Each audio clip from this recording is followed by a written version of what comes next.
What's going on? This is your man, John Fortune, your host of the Frustrated Fan Sports Show. And today, of course, we're going around the NFL. As you can see, my man, Jeremiah Street is back. And we're going to go around the NFL and we're going to talk about our observations from the preseason week 2 of the NFL that just happened. So, Jeremiah, I'm going to let you start first. What was some of your observations that you saw this week 2 between the teams and coaches and whatever? The last time we spoke, I made a little special shout out to Cam Miller, man, because he had played good. But then I was a little high on him. I was like, he could be the backup, and then he showed me why he got drafted so late. Yeah. Cam Miller played like trash. He played like trash, but on the other end, we had Ashton Jeanty. He was playing like it was a regular season. Like he was over here trying to run over people. It kind of reminds me of Ezekiel Elliott's rookie year during the preseason when he ran over Cam Chancellor, because Cam Chancellor like, hey man, like look, I'm gonna catch you in the regular season, but they never got a chance to play each other because Cam Chancellor he didn't have neck issues, so he didn't retire earlier. I was looking forward to that one year, you know what I'm saying? But Ashton Jeanty out here trying to run people over. One time he kind of ran into a wall. He kind of ran into a wall. You know, he went back a little bit. Didn't truck him. He did truck one. So I noticed that from that rookie. And let's see, Riley Leonard. He's Riley Leonard. He's exactly who I thought he was going to be. I'm always an optimistic person, man. I'm always trying to be optimistic about players. Watching them in college, I just be hoping that they actually come up and do something. But that's one of my things. But I could get on the Carolina Panthers, but that could be a whole podcast in itself. You know what I mean? Well, I'm gonna start this off by saying this: trigger warning. How about the announcement? Daniel Jones, starter in Indianapolis Colts. They didn't even try to say we'll give you the first 5 games of the season. We'll start you off with the season. They just said, and it's not like Daniel Jones plays so amazing in the preseason. It was just one of those things where they're just like, it's almost like they said, the hell with this experiment. And it's so sad because remember, like, I don't know if you remember this, but he went on a Pivot podcast and said that the NFL was easy. Oh, yeah, I remember that. And it now looks like that has bit him right in the butt, because it's like, man, like it maybe that type of thinking is what got him not taking the NFL as seriously as he. And I don't want to put it all on him, because coming out of school, we all knew that he needed development. Like anybody saw that he needed a lot of development. And it was going to be the thing where you took what his potential was and then all of a sudden got a lot of stuff out of that. But yeah, I mean, that and for it to come down today, I mean, that was a shocker. Like I did not think that they were going to announce Daniel Jones the starter this early. I thought they would at least try one more preseason game and then go for it. But you and I talked about this in our evaluations of the divisions. It's like they're wasting talent out there in Indianapolis at this point now. I mean, you're talking about Jonathan Taylor, Michael Pittman, Alec Pierce, Josh Downs. And then you throw in Tyler Warren, who just got there.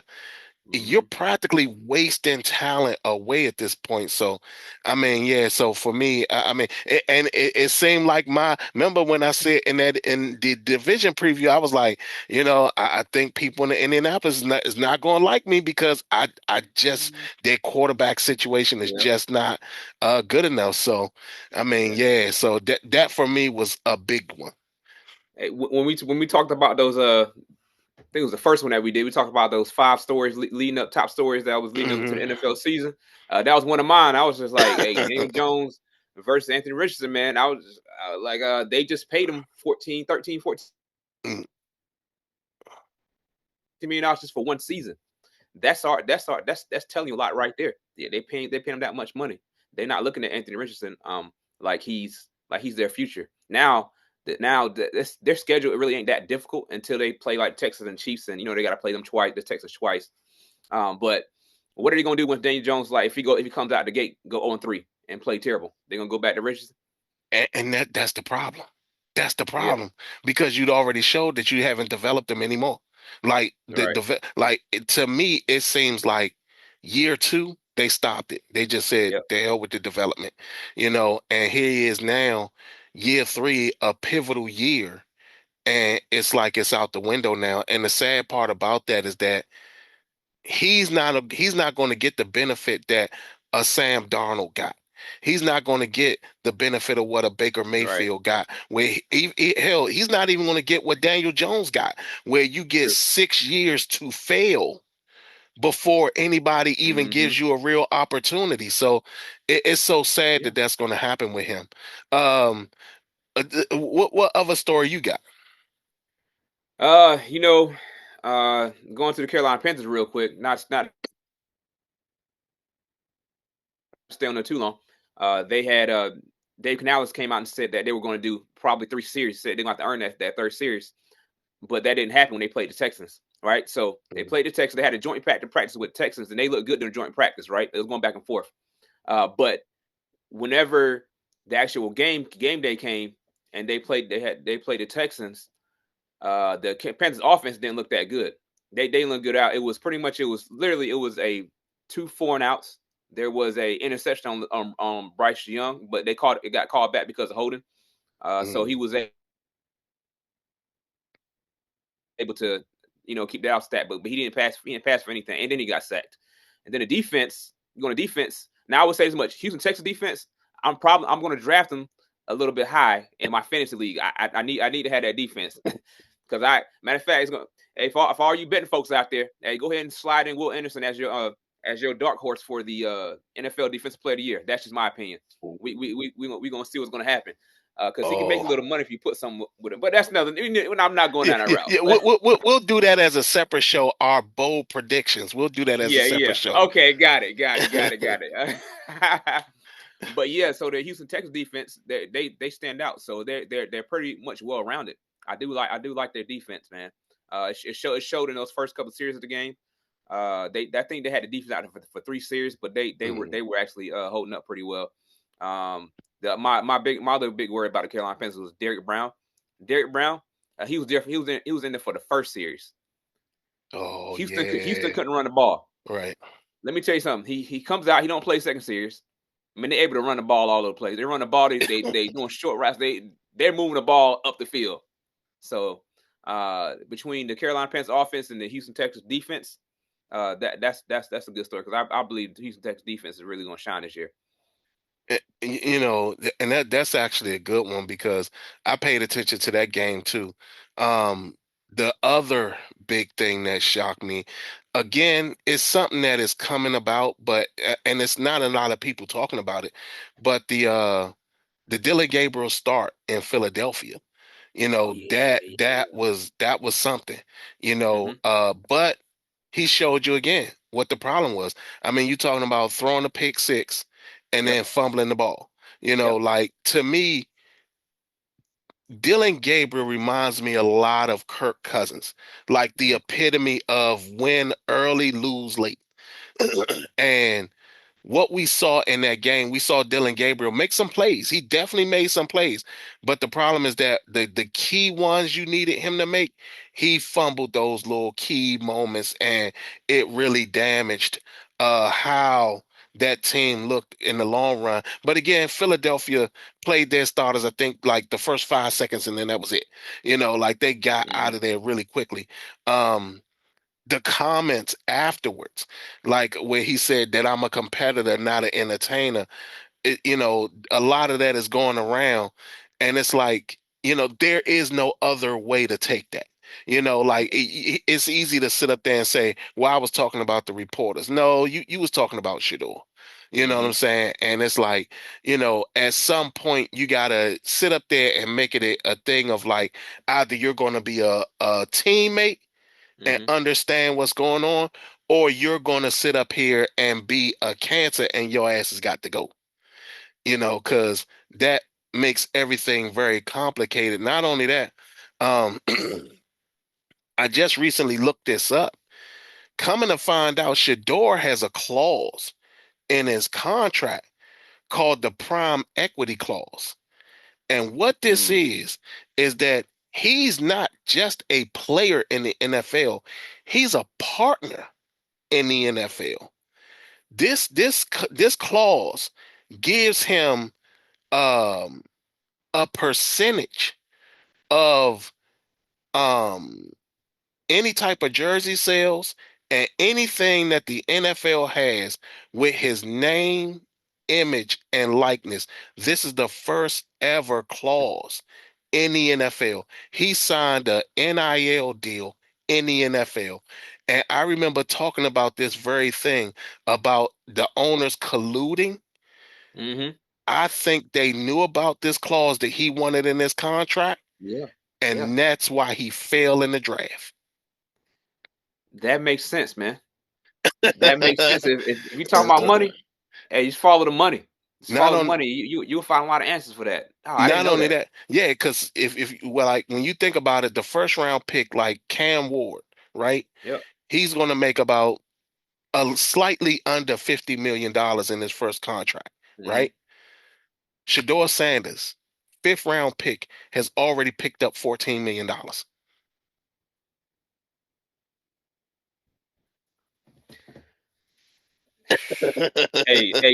You seen them when they played in Charlotte? It was a lot of Shador jerseys out there. A Matter of whole fact, bunch of them.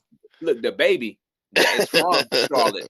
He had on a J.C. Horn jersey at the beginning of the game, and then mid game he put on his Shador Shador Sanders jersey, a Browns jersey in a sweep. So That should tell you something, man. He's going to make a lot of money just off of jersey sales alone. Don't let him get in the game. Don't let him start a regular season game. and that's the big deal right there, because when you really analyze it from that standpoint, you're talking about he's now at a point where I think the NFL thought that if he would go later or possibly go undrafted, that he wouldn't have, like, this clause wouldn't be a big deal. Not understanding that so many people were going to be backing him because they felt it was unfair in the first place. Yeah, it kind of backfired on him. So I mean, yeah, that was a big one for me. So, what other story you got? Oh my goodness, I was going to touch on the whole Brown situation too, but you brought a whole new thing in there. I didn't know that, man. That's pretty crazy. Like I always say, who said all? Jalen Rose, you say it all the time. He's always say, "Hey, man, follow the money. If you follow the money, man, you see where the root is, man. You will see where the root is, man." Hey, who do we pick up? Oh, we picked up I I've never watched him. Hopefully, you might be able to educate me on him a little bit. The Bryce Perkins. I never watched him play in college. I didn't watch him play in the UFL because he was a UFL MVP, and the Panthers just signed him. He got a chance to making our roster. He got a chance to make our roster because of Jack Plummer. He ain't no good. He's no good. So he had the chance just with one free agent. But I don't know if you ever seen him play. But that's my thoughts about him. That happened over this weekend. Well, not this weekend, this week, excuse me, because he just got signed not too long ago, probably like a day or two ago. But yeah, man, I'm still stuck. I'm still stuck on the Shador thing. I'm still stuck on the Shador thing, man. That was that's pretty good a piece of information, man. They because I don't know what they're gonna do. Oh, I did hear about them they possibly Adam Schefter reported that they're gonna keep 4 quarterbacks. They're gonna keep 4 quarterbacks. Now, I don't think that's too smart because you have to keep them on the roster because either way, if you drop, let's say if you release Dylan or you release Shador, they're going to get picked up by somebody. I would Immediately. trade. I would trade Kenny Pickett. I would trade can pick or you know what I mean, and keep the 2 rookies on the roster. That's what I would do. Oh, and Jackson Dart, he's showing that he's been pretty. He might end up being really consistent or really good. Once he takes the helm once he takes control from Russell Wilson. I say to him, that's a Navy term. If you ever been on the ship, Right. Yeah. it's what you use to steer with. We Right. call it the helmsman. So my bad. You know what I mean? No, no, no, no, no, no, You no, use no, that no, no, terminology. no. But we use it in football terms too.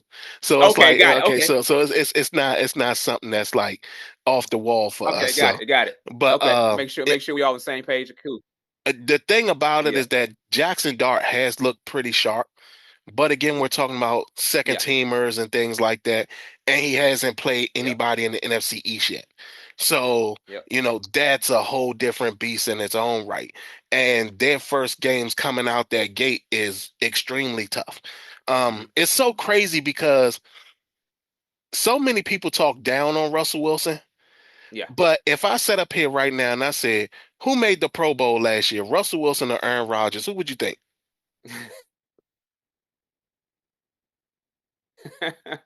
Man, I would think Russell Wilson over Aaron Rodgers from last Russell year. Wilson made the That's just Pro me Bowl because last year. I thought yeah, yeah, And that it always surprises me that they talk so badly about him.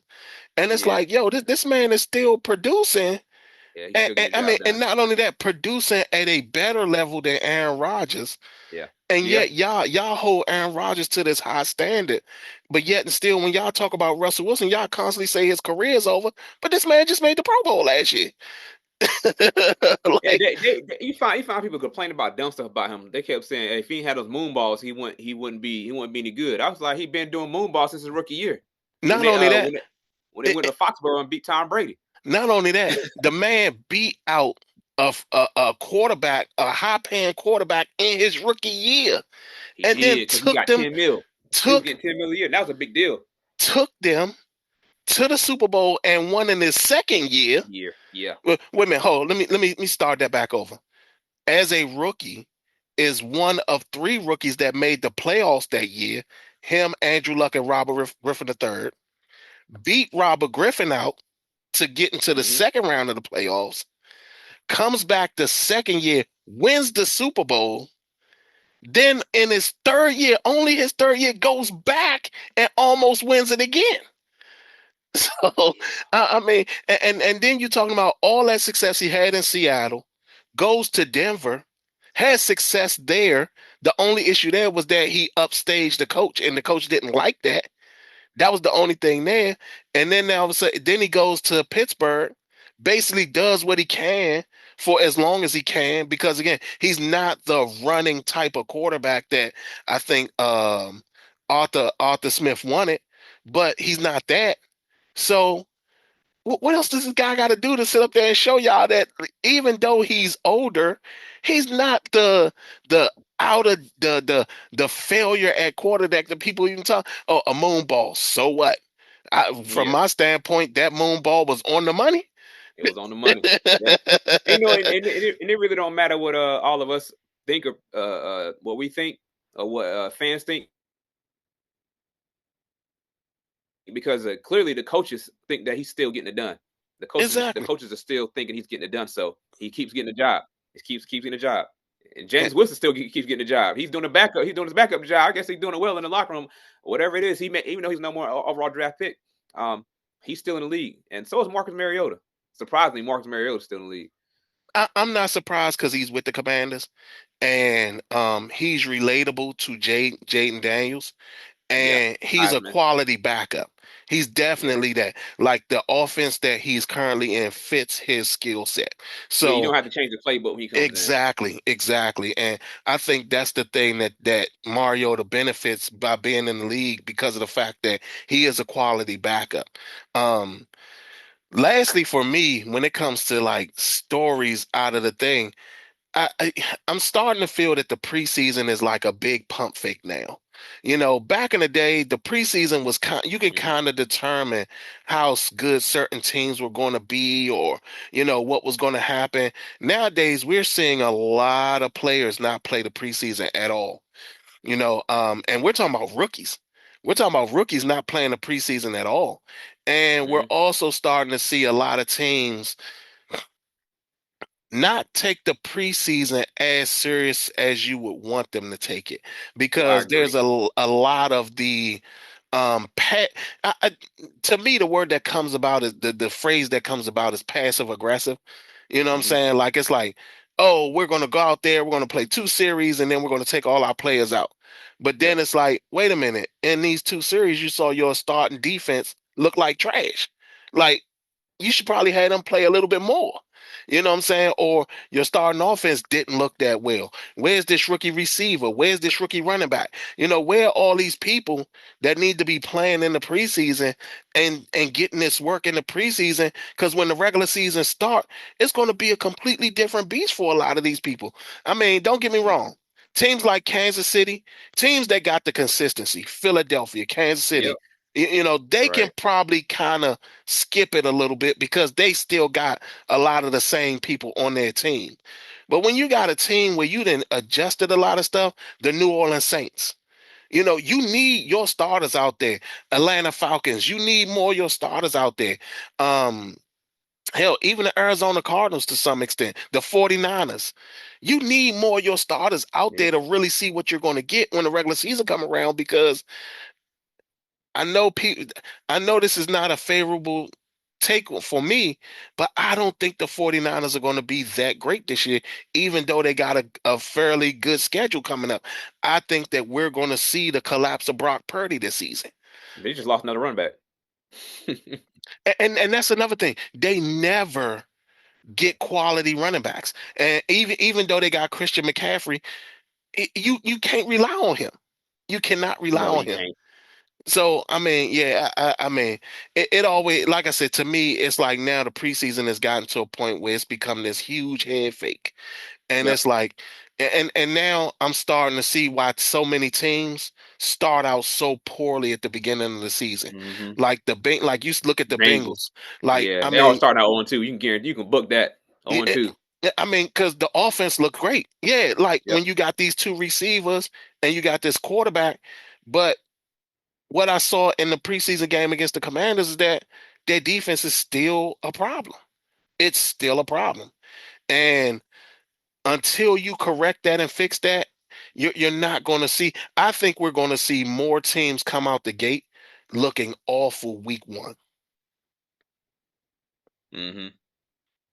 That's a possibility. And yes, I agree with you on that. On the preseason thing, whenever they used to do the 4 games, that like we talked about last time, that third Mm. game they would go deep into like the third quarter, and Yeah, then it would take the starters out, and then the starters wouldn't play the four on preseason week 4. But now somehow, some way, we've gotten away from that to the point to your starters. You might not see them have 9 drives in a preseason, like your right. complete starters. You know what I'm saying? They'll be out for it's. It got to that point. It was a money grab. It's almost like a Mhm. money grab. They know they're not gonna play their players. They know we're still gonna watch it because clearly we still watching it. Like I told you, I paid for the NFL Network, and then NFL Plus counts to the network, so I could just watch all the preseason games for the month. You know what I And, mean? So and, they and know we're gonna they know we're gonna watch it. But I'm excited to see um for the future, like this upcoming week 3. After then, mhm. like who's getting cut, like who's staying on the team. I like to see what I like to be so interested in other teams, who they're going to keep and why they kept it, and who's dropped, who's going to be on the waiver wire, who's going to be available. I like to look at those things. Who's going to be your practice squad guys? Who they got to call out? You know what I mean? Just it's just I like to know, so in the future, like if the Raiders, the Ravens, whoever else, they get someone injured, who they calling up? They got someone that's sitting on that practice squad that can contribute. You know what I mean?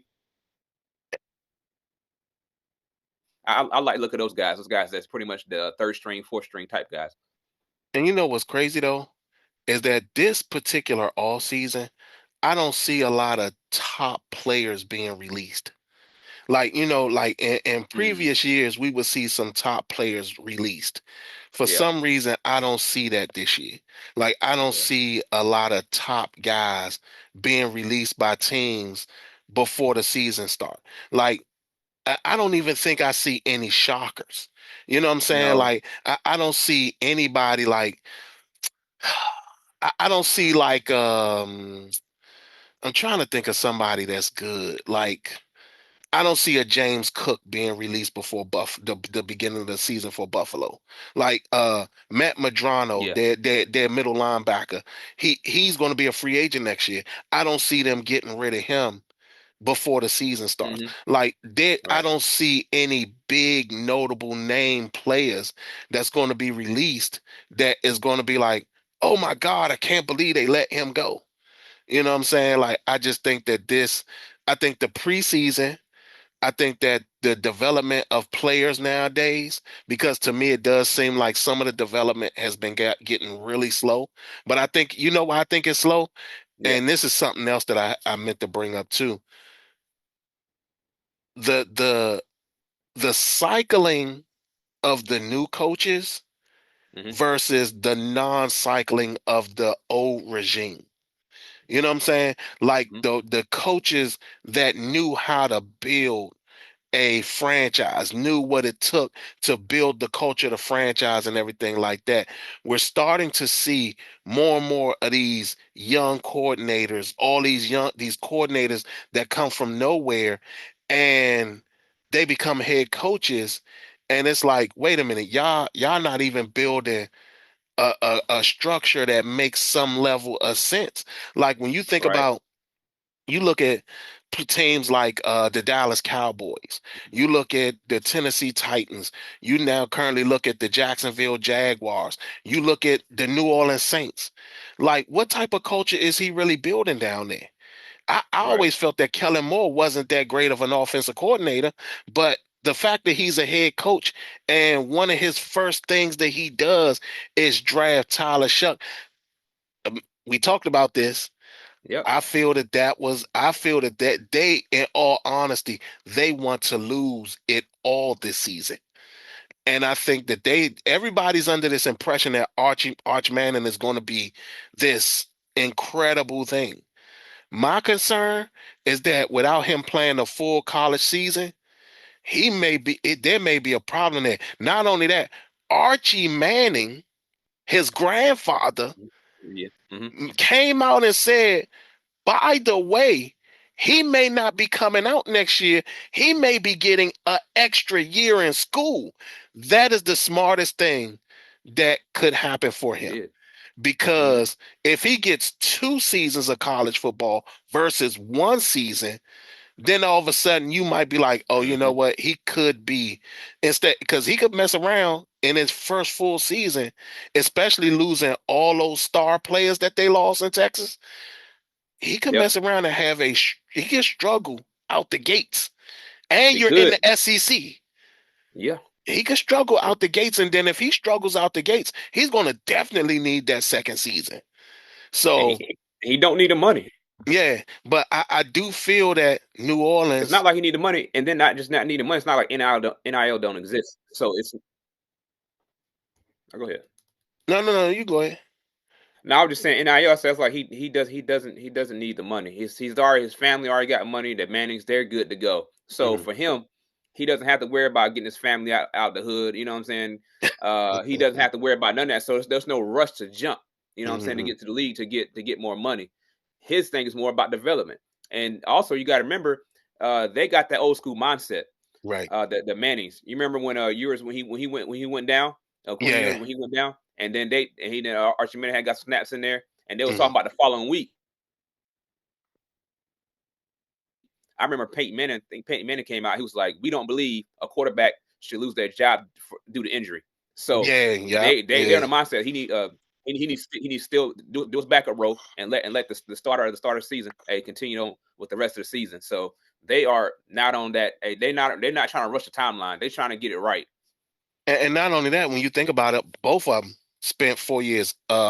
Eli and Peyton, both Oh yeah, 4 years yeah. 4 year players in college. So it's not a surprise that they sit up there because they also showed at how the guys who spent the most time in college, they actually came out more ready for the NFL than anybody else. And we saw that with that whole 2024 group.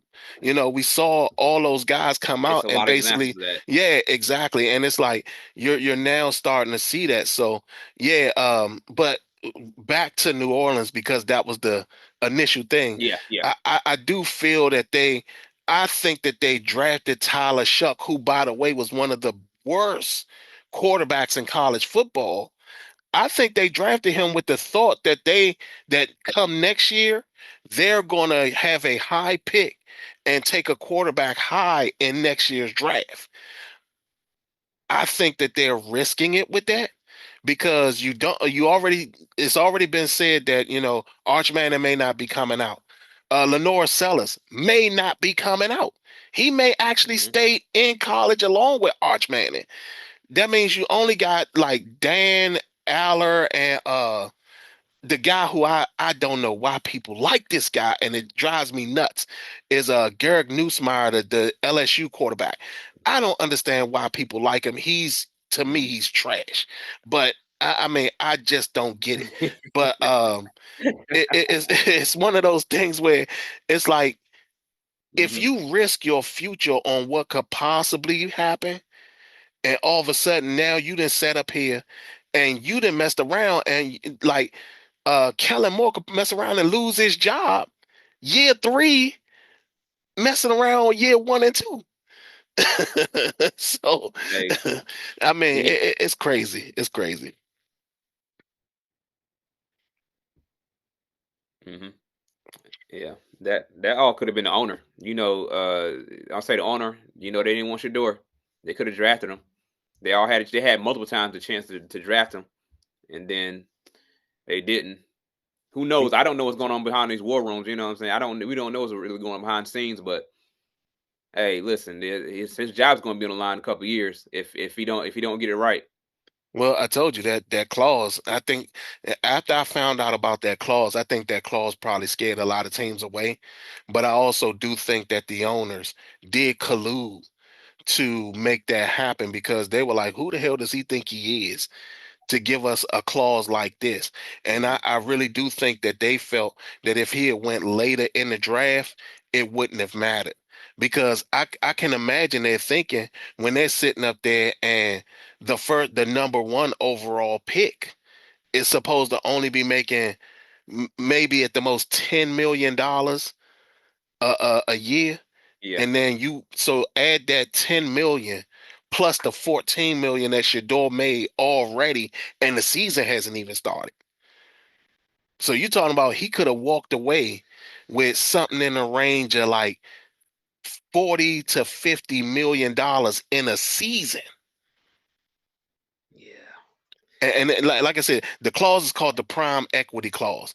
Now that yeah. this clause is known, well, I This don't what know they're how really many scared of. people know it. I don't know how many people know it because I think that if it was known, a lot of like when free agency come around, Mm-hmm. I would not be surprised if a lot of these players are like, hold up, wait a minute, you telling me I can get me a prime equity clause? Hell, Yeah. oh, I'm trying to get that. That's what they was really scared of. That's Yeah. what they was really scared of because you got to think about it.